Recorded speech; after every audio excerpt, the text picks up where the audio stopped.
Hello, good morning everyone. मैं पवन कुमार, आपका chemistry का क्लास टीचर। आज हम बातचीत करेंगे जो हमारा चैप्टर चल रहा है इलेक्ट्रोकेमिस्ट्री चैप्टर 3 क्लास 12 का। उसके आगे हम लोग आज स्टडी करेंगे। पिछली वीडियो में हम लोग जान लिया था कि गैल्वेनिक सेल क्या है, किस तरह से उसकी संरचना होती है, पूरा अच्छा से हम लोग डिटेल में पढ़े थे। किस तरह से उसका फ़ोटो बनाया था वो भी मैंने आपको उस वीडियो में दिखाया था। आशा करता हूँ कि आप लोग सभी को समझ में वो आ गया होगा। तो अब आज उसके आगे हम लोग लेक्चर को कंटिन्यू करते हैं। और ये जो हमारा केमिस्ट्री का इलेक्ट्रोकेमिस्ट्री का जो लेक्चर होगा वो तीसरा लेक्चर होगा। इससे पहले मैंने 2 वीडियो बना के रखा है, वो दोनों वीडियो देखने के बाद ही आप ये थर्ड वाला वीडियो देखें, तब ज़्यादा समझ में आएगा। तो आज हम लोग चलते हैं एक नए टॉपिक की ओर, जिसका हेडिंग आप लोग डालिएगा विद्युत अपघटन। विद्युत अपघटन।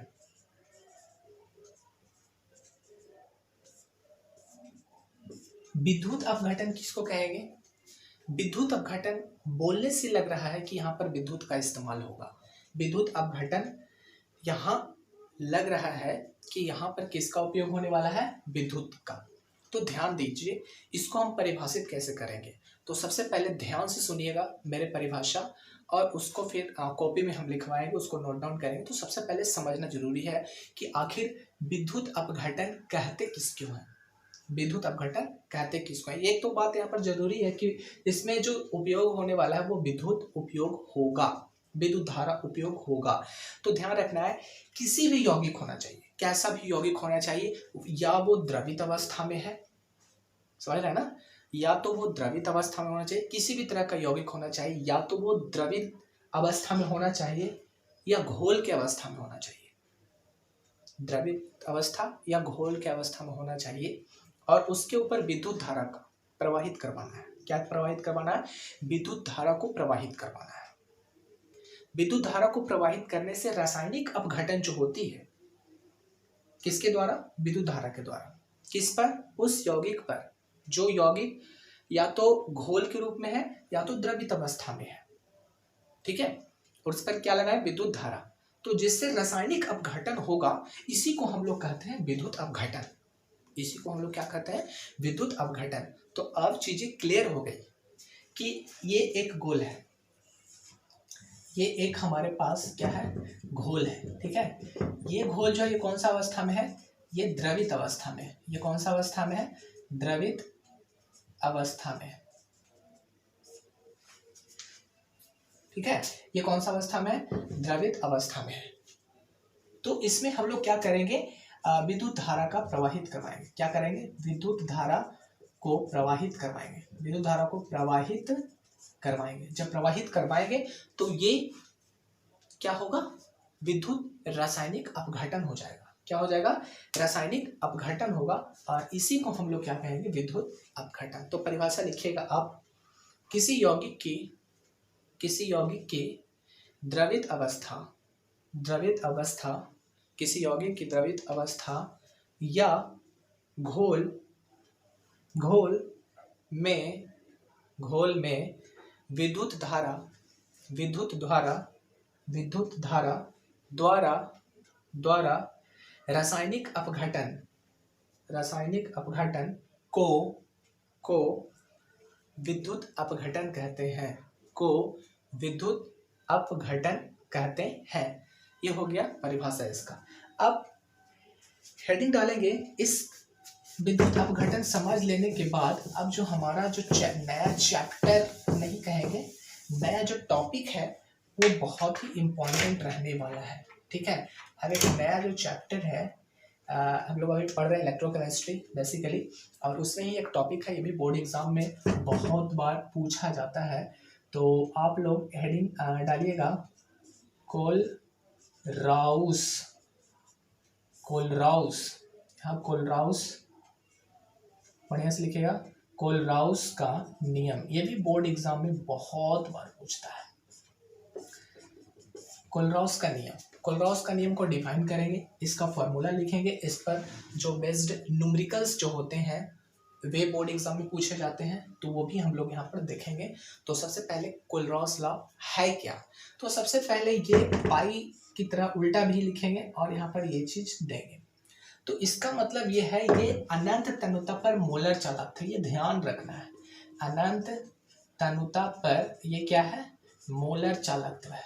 क्या है ये, मोलर चालकत्व है, ये अनंत तनुता पर मोलर चालकत्व है। और यहाँ पर एक चीज और देखें, लैम्डा यहाँ प्लस, ये क्या है, धनायन का मोलर चालकत्व, धनायन का मोलर चालकत्व, धनायन का मोलर चालकत्व। और लैम्डा माइनस जो है वो यहाँ पर क्या होगा, ऋणायन का मोलर चालकत्व। ये सभी को क्लियर है और आशा करता हूँ कि सभी को समझ में आ गया हो। तो उल्टा भी और नीचे नोट लगाना है, तो ये अनंत तनुता पर मोलर चालकत्व होगा। लैम्डा प्लस है तो धनायन का मोलर चालकत्व, अगर लैम्डा माइनस है तो ऋणायन का मोलर चालकत्व।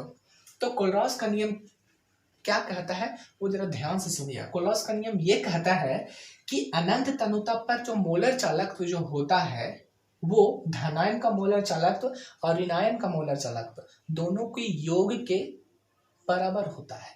मतलब ये कि अनंत तनुता पर मोलर चालकत्व बराबर लैम्डा प्लस, बीच में यहाँ पर प्लस देना है क्योंकि दोनों को योग करना है, जोड़ना है, योगफल करना नहीं है, इसको ऐड करना है, योग लैम्डा माइनस, और इसको हम लोग क्या कहेंगे, कोलरॉस का नियम। तो कोलरॉस का नियम ध्यान में रहना चाहिए। बार बार मैं रिपीट कर रहा हूं कि अनंत तनुता पर जो मोलर चालकत्व होगा वो धनायन के मोलर चालकत्व एवं ऋणायन के मोलर चालकत्व के योग के बराबर होगा, उसे हम लोग कोलरॉस का नियम कहेंगे। पॉइंट पहले लिखेंगे, उसके बाद इसको नोट डाउन करेंगे। लिखिए पॉइंट, किसी विद्युत अपघट्य, विद्युत अपघट्य होगा, विद्युत अपघट्य मतलब आप समझ रहे हैं, किसी भी तरह का यौगिक, जैसे केसीएल जो विद्युत अपघट्य है, केसीएल हो गया, प्रबल विद्युत अपघट्य, दुर्बल विद्युत अपघट्य आप लोगों ने पढ़ के रखा है, तो उसी तरह का कोई यौगिक ले लेंगे। तो लिखिए पॉइंट, किसी विद्युत अपघट्य की, किसी विद्युत अपघट्य की, किसी विद्युत अपघट्य की अनंत तनुता पर, अनंत तनुता पर मोलर चालकत्व, अनंत तनुता पर मोलर चालकत्व उसके धनायन एवं, उसके धनायन एवं ऋणायन, उसके धनायन एवं ऋणायन के मोलर चालकत्वों के, मोलर चालकत्वों के योग के बराबर होता है, योग के बराबर होता है। जब परिभाषा लिख लिए उसके नीचे ये वाला लिखिए, और ये जब लिख लिए तो उसके नीचे ये पूरा नोट डाउन करिए। ये खत्म हो गया, कोलरॉस का नियम समझ में आपको लोग को आ गया होगा। ठीक है, अब हम लोग इसका कुछ उपयोग है जो बोर्ड एग्जाम में पूछता है कि कोलरॉस नियम का क्या उपयोग है, तो हम वर्बली बोल देते हैं और इसको आप नोट डाउन कर लीजिए। पहला पॉइंट लिख लीजिए, हेडिंग डाल दीजिए, कोलरॉस नियम के उपयोग, हेडिंग डाल दीजिए। स्टूडेंट इसको अच्छी तरह से पढ़ना, बिकॉज ये बहुत ही इंपॉर्टेंट है और आपको बार बार रिपीट कर रहा हूँ कि क्लासेस नहीं हो पाएंगी इसके बाद। ठीक है, यही चीज़ आपको वहाँ पर नहीं समझ में आया तो क्लासेस जब जून या जुलाई में खुलेगी तो वहाँ पर ये पूछ सकते हैं आप लोग हमसे, और अभी भी कमेंट करके पूछ सकते हैं। और ज़्यादा से ज़्यादा इस वीडियो को लाइक करें ताकि मेरा मोटिवेशन है जो लगातार बढ़ता रहे और हम आप लोग को और अच्छा से अच्छा वीडियो बताएं। तो उपयोग लिखिए, पहला पॉइंट, इसका उपयोग, इसका उपयोग एरो देके पॉइंट लिखेंगे जिस तरह से हम लोग क्लास में लिखते थे। इसका उपयोग अनंत तनुता पर मोलर चालकत्व ज्ञात करने में होता है। पहला उपयोग तो समझ में आ गया।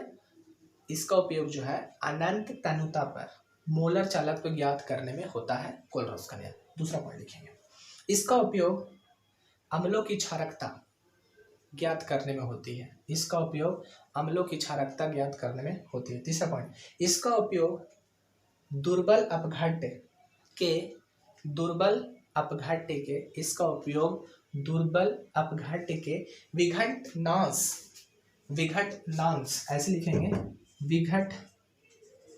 विघटनांश, विघटनांश ज्ञात करने में होता है। डिग्री ऑफ डिसोसिएशन इसको कहते हैं, ये बाद में समझ में आएगा आपको। नॉर्मली आप जान लीजिए कि विघटनांश ज्ञात करने में होता है इसका उपयोग। अगला पॉइंट, इसका उपयोग अति अल्प, इसका उपयोग अति अल्प घुलनशील लवणों की, जो ज्यादा घुलनशील है, अति अल्प घुलनशील लवणों की घुलनशीलता ज्ञात करने में होती है, घुलनशीलता ज्ञात करने में होती है। तो ये इसका उपयोग था कोलरॉस का नियम का। अब अगला हम लोग जो देखेंगे वो अगला सेशन में, अगला हेडिंग आप लोग डालिए सांद्रता सेल। सांद्रता सेल भी बोर्ड एग्जाम के व्यू से बहुत ही इंपॉर्टेंट है, बोर्ड एग्जाम में बार बार क्वेश्चंस पूछा जाता है इसे, इसलिए सांद्रता सेल आप लोग हेडिंग डालिएगा। ये ध्यान रखिए कि सांद्रता सेल कहते किसको है, ठीक है। सबसे पहले बड़ी बात है कि सांद्रता सेल, कंसंट्रेटेड सेल किसको कहते हैं, कंसंट्रेशन सेल्स किसको कहते हैं, यहाँ पर आप ध्यान से बातें हैं जो समझिएगा, ठीक है। जिस तरह से उसमें डिब्बा हम लोग बनाते थे, इसमें भी हम लोग 2 डिब्बा बनाएंगे, ये ध्यान रखेंगे। लेकिन एक बात यहाँ पर ध्यान रखने वाली ये बात है कि कंसंट्रेशन सेल में क्या करेंगे, सांद्रता सेल में क्या करते हैं, जिस तरह से हम लोग 2 डिब्बा बनाए हैं उसी तरह इसमें भी रड गाड़ते थे। पहले गैल्वेनिक सेल में भी गाड़े थे, विद्युत रासायनिक सेल में भी गाड़े थे, और इसी तरह से हम लोग सांद्रता सेल में भी गाड़ेंगे। तो ये किसका है, कॉपर का छड़ है। ये किसका छड़ है, ये कॉपर का छड़ है, और ये भी किसका छड़ है, कॉपर का ही छड़ है। ये ध्यान देंगे। उसमें हम लोग क्या करते थे कि दोनों अलग अलग छड़ लेते थे, बट सांद्रता सेल यानी कंसंट्रेशन सेल में यहाँ पर जो छड़ जो होगा वो विलयन में डूबा होगा, इसको सल्फेट वही रहेगा, CuSO4 रहेगा, और ये भी CuSO4 रहेगा। लेकिन ध्यान देने वाली बात ये है कि यहाँ पर कंसंट्रेशन जो इसका होगा सांद्रण वो C1 होगा, और यहाँ पर कंसंट्रेशन कुछ और होगा, C2 होगा। ये ध्यान रखना है। विलयन दोनों एक ही का है, लेकिन इसका जो कंसंट्रेशन है, सांद्रण है या सांद्रता है, वो एक का C1 है और दूसरे का C2 है। और इसको ये दोनों में ध्रुव होता था, एक नेगेटिव और पॉजिटिव, और इसको क्या करते थे, ऐड कर देते थे, तो ये बन गया सांद्रता सेल। सांद्रता सेल में भी उसी तरह से, जिस तरह से इधर से इधर हमारा इलेक्ट्रॉन का स्थानांतरण होता था, इलेक्ट्रॉन का स्थानांतरण, और इधर विद्युत धारा का प्रवाह होगा, इधर से क्या होगा, विद्युत धारा का प्रवाह, विद्युत धारा का प्रवाह। और इसमें भी हम लोग लवण सेतु लगा देते हैं विद्युत उदासीनता को कायम करने के लिए, ध्यान रखना है। ये बात सभी को क्लियर है। इसमें भी लवण सेतु हम लोग लगा देते हैं, किस लिए, विद्युत उदासीनता को कायम करने के लिए। तो ये हमारा सांद्रता सेल है। और सांद्रता सेल का हम लोग कल डेनियल सेल का आरेख खींचने के लिए, लिखने के लिए हम लोग सिखाए थे कि किस तरह से इसको आरेख को हम लोग दर्शाते हैं। तो यहाँ पर इस सांद्रता सेल का जो आरेख होगा, आरेख जो हम लोग लिखेंगे, किस तरह से लिखेंगे वो ध्यान में देंगे। आरेख होगा, सबसे पहले यहाँ पर देखेंगे ये कॉपर है, ठीक है। इधर जा रहे हैं कि ऑक्सीकरण हो रहा है, इधर क्या हो रहा है, अपकरण। ये ध्यान रखना है कि हमेशा लेफ्ट साइड पर, इधर लेफ्ट है हमारे लिए और इधर राइट है, तो राइट पर अपकरण होगा और लेफ्ट पर ऑक्सीकरण होगा। ये ध्यान रखना, ये ऑक्सीकरण हो गया और ये यहाँ पर क्या होगा, अपकरण होगा। तो ध्यान देना, ऑक्सीकरण के लिए क्या लिखेंगे, कॉपर जाएगा, Cu जाएगा किसमें, CuSO4 में। यहाँ पर बढ़ गया, यहाँ पर कॉपर अकेले था लेकिन इसके साथ सल्फेट आ गया, और सल्फेट के साथ यहाँ पर कंसंट्रेशन बताना है आपको, सांद्रता बताना है कि C1 सांद्रण है इसका। इसके बाद ये लवण सेतु लिखते हैं, ये लवण सेतु डाल दिए, ये क्या डाल दिए, लवण सेतु। अब यहाँ पर अपकरण हो रहा है, तो अपकरण हो रहा है तो पहले ज्यादा और उसके बाद कम।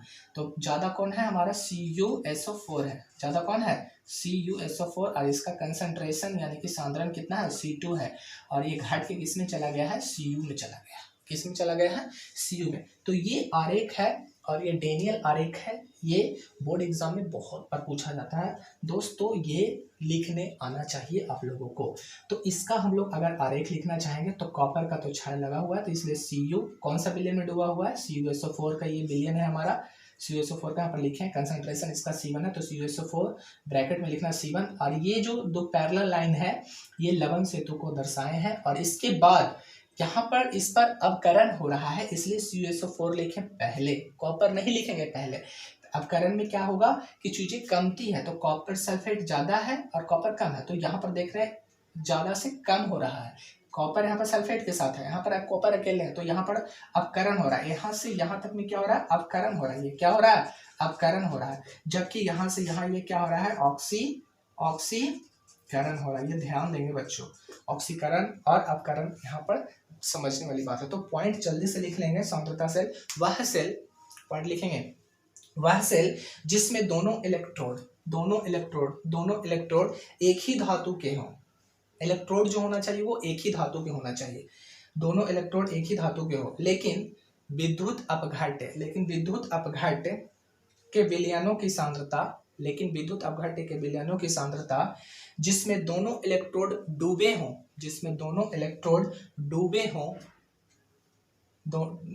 सांद्रता जिसमें दोनों इलेक्ट्रोड डूबे हों भिन्न हो, तो ऐसे सेल को सांद्रता सेल कहते हैं। तो ऐसे सेल को क्या कहेंगे, सांद्रता सेल कहेंगे। फिर से हम लोग इसको एक बात में बोल सकते हैं कि वैसा सेल होना चाहिए जिसमें इलेक्ट्रोड जो होना चाहिए दोनों सेम होना चाहिए, और इसमें जो विलयन में डूबा हुआ है वो भी सेम होना चाहिए, लेकिन इसका सांद्रण क्या होना चाहिए, अलग अलग होना चाहिए। एक का कंसंट्रेशन C1 है तो दूसरा का कंसंट्रेशन C2 होना चाहिए। तब उस स्थिति में ये जो एग्जाम्पल होगा, ये जो परिभाषित होगा वो क्या होगा, सांद्रण सेल कहलाएगा या फिर सांद्रता सेल कहलाएगा। आप लोग इसको नोट डाउन कर लीजिए। अभी परिभाषा लिख लिए, उसके नीचे ये आप लिख सकते हैं या फिर पहले ही उतार दें तो उसके नीचे परिभाषा और ये आरेख किस तरह से इसको डिनोट किए ये भी आप लिख लें।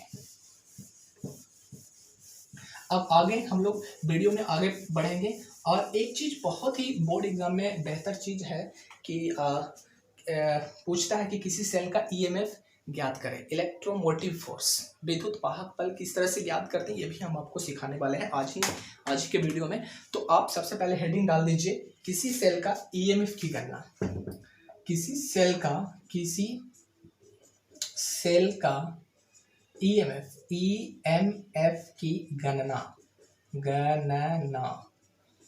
किसी सेल का ईएमएफ कैसे निकालेंगे, इलेक्ट्रोमोटिव फोर्स कैसे निकालेंगे, विद्युत वाहक बल कैसे निकालेंगे, ये ध्यान देंगे। तो यहाँ पर ध्यान देना है कि दायां ओर हमेशा अपकरण होता है और बायां ओर, यहाँ पर देखेंगे कि इधर लेफ्ट है, इधर हमारा लेफ्ट है, इधर हमारा क्या है, लेफ्ट।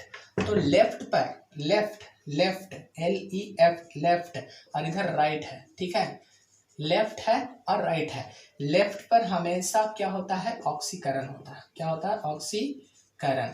और राइट पर हमेशा क्या होगा, अपकरण। ये ध्यान देना, ये ऐसा ट्रिक है। तो लेफ्ट पर ऑक्सीकरण और राइट पर क्या होगा, अपकरण होगा, ये ध्यान देना है, ठीक है। तो ई सेल जब भी निकालते हैं, ई